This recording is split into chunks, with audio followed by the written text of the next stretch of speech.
आप अभी हो जाएंगे, चाहे मैं कितना सिर पीट के आपको समझा दूं, उससे कुछ नहीं हो सकता। और हमारे सारे देवता अपने आप में शस्त्रवान हैं। भगवान शिव के पास त्रिशूल है, विष्णु के पास सुदर्शन चक्र है, दुर्गा के पास खड्ग है, काली के पास अपने आप में तलवार है, इंद्र के पास गदा है।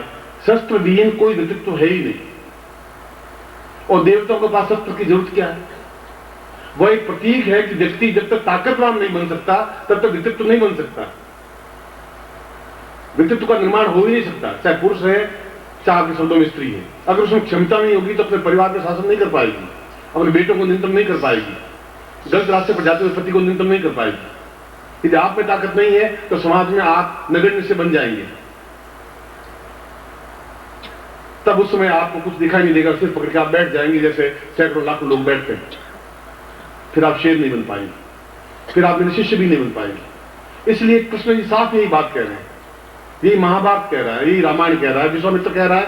राम जब युद्ध हो रहा है, उस धनुष को उठा रहे हैं, परशुराम आ रहे हैं, तो लक्ष्मण कह रहा है कि राम आप रुकिए, मैं परशुराम को बताता हूं मैं क्या हूं, मैं रघुवंशी हूं, ऐसे धनुष के 10,000 टुकड़े करके बता सकता हूं, ब्रह्मांड के टुकड़े कर सकता हूं, ताकत है मुझमें। वह क्या बोल रहा था? वह बोल रहा था ओंकार, एक पौरुष बोल रहा था। और सारी सभा सम्मत थी, स्तब्ध थी, हिम्मत नहीं पड़ी थी। उसमें रावण भी वहां था उस धनुष उठाने में, जनकपुरी में। और उसके ओंकार अपने आप में सारे राजाओं को निस्तेज कर दिया। एक व्यक्ति ने पूरे अपने फर्श से सारे शत्रुओं को समाप्त कर दिया। जब तक व्यक्ति में ताकत नहीं आएगी, तब तक व्यक्ति में क्षमता नहीं आ पाएगी, तब तक व्यक्तित्व बन ही नहीं सकता। व्यक्तित्व बनेगा आप शत्रुओं पर हावी होने से, और शत्रु आपके जीवन में हावी हैं। आप हरदम आने वाला समय तनावग्रस्त ही होगा, दुखमय होगा, चिंताग्रस्त होगा, समस्याओं से पूर्ण होगा, अभावों से पूर्ण होगा, और पल पल मृत्यु आपकी ओर सरकती हुई मिलेगी। अभी तक तो मृत्यु धीरे धीरे चलती थी, अब जो समय आ रहा है वो आप देख रहे हैं पिछले महीने 2 महीने से। आप देख लीजिए 4 महीने बाद, इन 4 महीनों में आप खुद देख लें, क्योंकि समय से पहले कहने वाला प्रज्ञा पुरुष होता है। समय से पहले सावधान करने वाले व्यक्ति उसको प्रज्ञा पुरुष कहते हैं कि आने वाला समय ऐसा होगा। वह जीवन कैसा होगा आप सोचिए। आप वह कैसा होगा जब आप में ओंकार नहीं होगी, ताकत नहीं होगी, साहस नहीं होगी, और मृत्यु को ग्रास में बन जाएगी, तो क्या जीवन होगा? जब आपके पास आयुध नहीं होगा, तब आपके शस्त्र बल नहीं होंगे, जब आपके पास मंत्र बल नहीं होगा, तब फिर ये काली और भुवनेश्वरी और छिन्नमस्ता और देवी और देवता और गदार यम और ये सब क्या कर पाएंगे? कृष्ण क्या कर पाएगा आपके साथ में? गुरु भी क्या कर पाएगा? इसलिए नहीं कर पाएगा कि आप में वो ताकत क्षमता रहेगी नहीं, जब दी नहीं। इसे जीवन का मूल अर्थ, जीवन का चिंतन है अपने आप में व्यक्तित्व पौरुषवान बनना, अपने आप को पौरुषवान बनाना। 10 भाई मिलकर पौरुषवान नहीं बन सकते, आप 10 बेटे मिलकर के भी आप पौरुषवान नहीं बन सकते। आपके पास बमों का जखीरा होने से भी आप बलवान नहीं बन सकते, आप अनसेफ उतना ही रहेंगे। और अगर आप अनसेफ हैं और जो समय जैसा प्रवाह बह रहा है उसमें तो शायद समाप्त होने की क्रियाएं हैं, फिर हमारी विद्याएं इतने जो 20 साल से सीख रहा हूं, 40 साल से सीख रहा हूं, उसका क्या अर्थ होगा? फिर आपका पौरुष, आपकी क्षमता, ताकत कहां से आएगी? ये चिंता मिटेगी कैसे? और जब तक चिंता मिटाऊंगा नहीं, तब तक आप क्या साधना कर पाएंगे? कैसे मंत्र जाप कर पाएंगे? कैसे गुरु मंत्र जाप कर पाएंगे? कैसे मिल पाएंगे? कैसे लक्ष्मी को अपने वर्ण कर पाएंगे? कैसे लक्ष्मी को अपने अधीन कर पाएंगे? कैसे यम पर पांव रख पाएंगे? कैसे आप ओंकार कर सकेंगे? कैसे महाभारत युद्ध में खड़े हो सकेंगे? कुछ दिखाई नहीं दे रहा है, एक अंधकार दिखाई दे रहा है। आज इस बात को आप नहीं समझ पाए, कम समझें, आपकी अलग बात। कल आप हाथ पैर छिटकते हुए मर जाएं, हाथ टूट जाए, पैर टूट जाए, अंग भंग हो जाए, आपका जीवन का अर्थ क्या रहेगा? आपका कौन सी अप्सरा वहां काम करेगी? कौन सा आपका बेटा काम करेगा? कौन सा आपका पिता काम करेगा? करेगा कौन? आपको पानी पिला देगा, चाय पिला देगा, खाना खिला देगा, दूध पिला देगा। आप अपने आप में निस्तेज हो जाएंगे। आपकी क्षमता और आपकी ताकत आपके काम आ पाएगी। और ताकतवान व्यक्ति के साथ में स्त्री भी वर्ण करती है। अब क्षीर मंथन हुआ, समुद्र मंथन हुआ, तो मोहिनी प्रकट हुई, श्री रंभा, विश्वारुणी, अमी, शंख, गजराज। तो और देवता बहुत थे, दैत्य भी बहुत थे, ताकतवान भी थे, मगर उन्हें ओंकार लेने वाले भगवान विष्णु थे, सीधे मोहिनी उनके बगल में आके खड़ी हो गई। स्त्री वर्ण ताकतवान के साथ करती है, वह भी अपने आप में गर्व करती है कि मेरा पति ताकतवान है, क्षमतावान है। व्यक्ति भी अपने आप में एक ओंकार भरता है तो एक एहसास करता है कि मैं कुछ हूं। यदि आप कुछ हैं तो आप जीवन है आपका, अन्यथा वो जीवन अपने आप में घिसटता हुआ जीवन है, रेंगता हुआ जीवन है, वो अपने मृतप्राय जीवन है। और आप देखेंगे सैकड़ों व्यक्ति ऐसे हैं सुबह शाम तक आपको मिलेंगे जो तनाव और चिंताएं आपको देते रहेंगे। इसके अलावा आपको कुछ दे ही नहीं सकते। आपके पिता, आपके भाई, आपकी पत्नी, आपकी बहन, आपकी बेटी जो कुछ भी देगी आपको, आप 24 घंटे का हिसाब लगा दें। कोई कोई समस्या, कोई कोई तनाव, कोई कोई परेशानी, कोई कोई बंधन ही आपको देगा। और उनको काटने की आपके पास क्षमता है ही नहीं। न रोगों को काटने की क्षमता है, न शत्रुओं का आदि होने की आपके पास क्षमता है, क्योंकि आपके पास शस्त्र है ही नहीं। मृत्यु पर विजय प्राप्त करने की क्रिया आपके पास नहीं है। मृत्यु क्या चीज है जो आपके पास आ सके? ऐसा कैसे हो सकता है? संभव नहीं हो सकता, क्योंकि आप में दुर्बलता आवे ही नहीं। इच्छा मृत्यु बने और हम मृत्यु को प्राप्त करना चाहते ही नहीं। इच्छा मृत्यु का मतलब तो ये भीष्म कह रहे हैं कि मैं चाहूं जब मरूं, और मैं कह रहा हूं भीष्म यहां कायर था जब उसने कहा कि इच्छा मृत्यु। मृत्यु हमारे पास आने की हिम्मत कर सके बस संभव नहीं है। जिस समय तुमने कहा कि ब्रह्मा मैं तुम्हारी चिंता नहीं करता हूं, एक नवीन ब्रह्मांड रच के दिखा दूंगा, मैं हूं और मैं क्या हूं, गुरु हूं, मैं समझता हूं। बहुत विश्वामित्र था।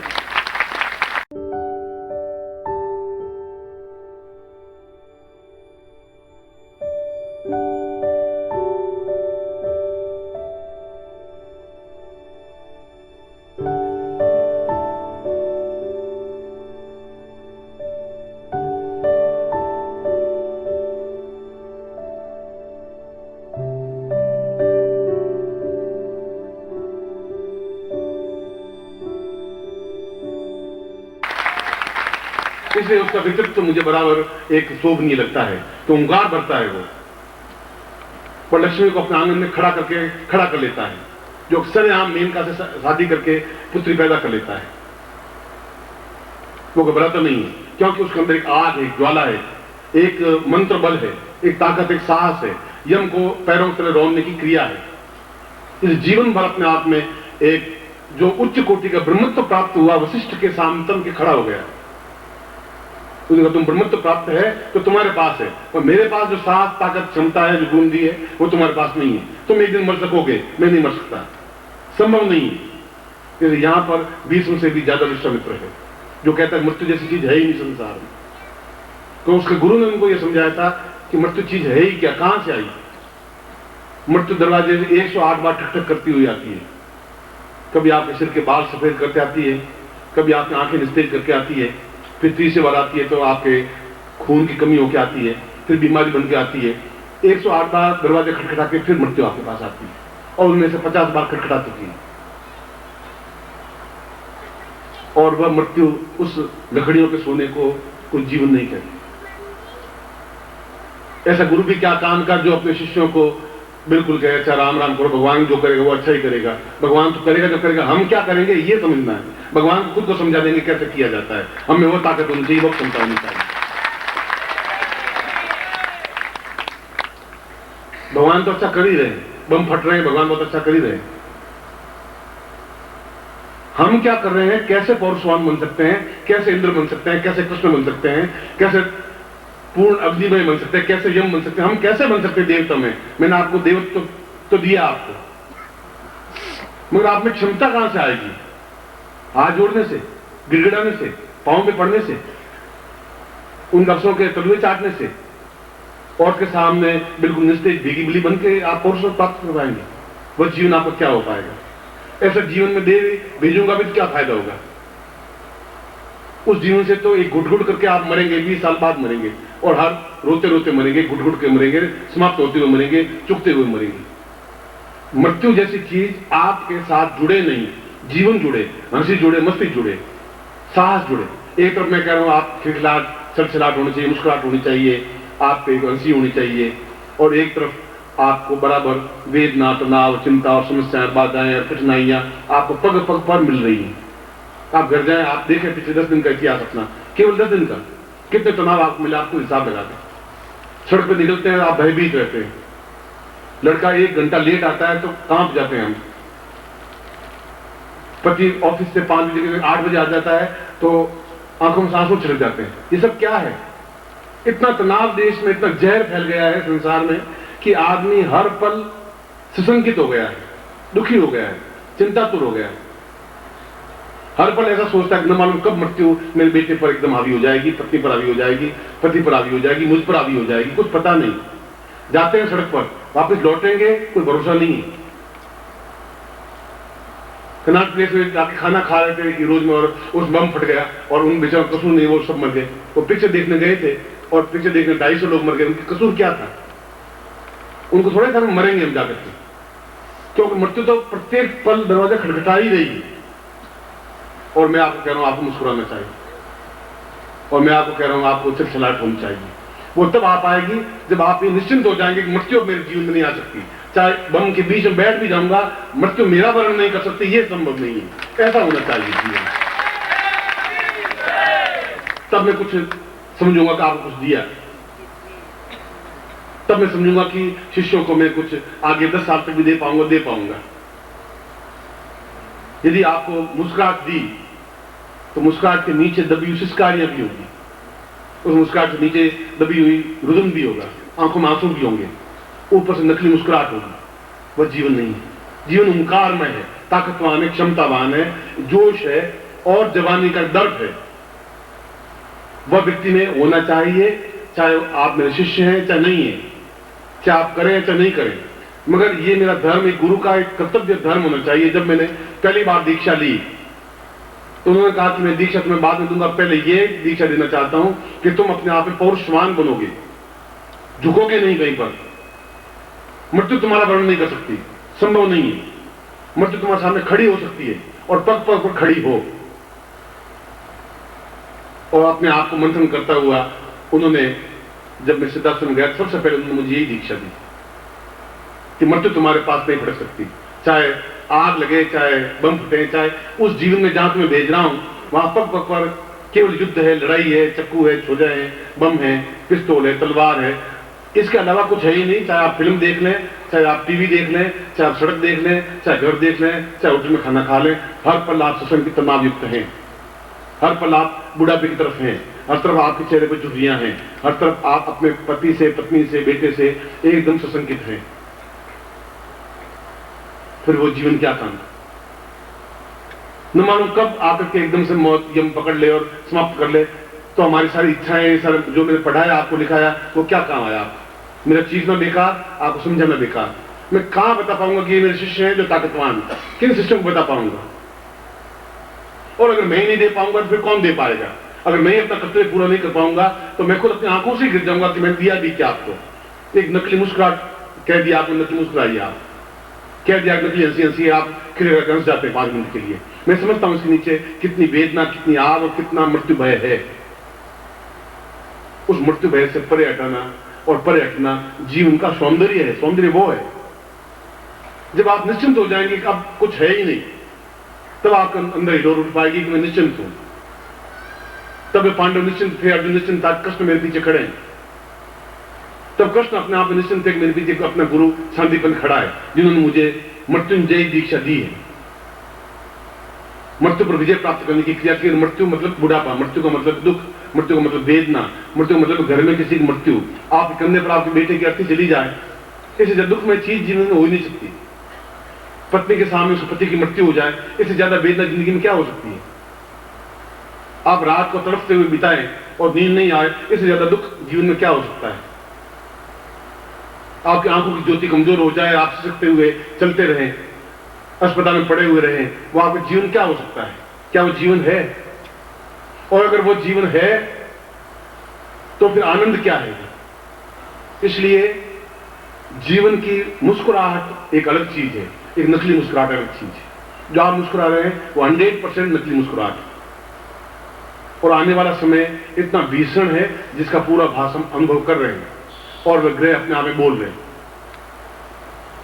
मैंने आपको बताया महीने भर में क्या घटनाएं घटी, मैं आपको बता रहा हूं अगले 6 महीनों में क्या घटनाएं घटेंगी। आप में से, मैं तो अपना पूरा जीवन आपको देने को तैयार हूं, मगर आप में से प्रत्येक व्यक्ति में ग्रस्त होगा, ऐसा समय आ रहा है। उनको कौन संभालेगा, कौन समझाएगा आपको? कोई समस्या ऐसी आएगी जो आप बिल्कुल मृत्यु के पास खड़े होंगे। आपका मतलब है आप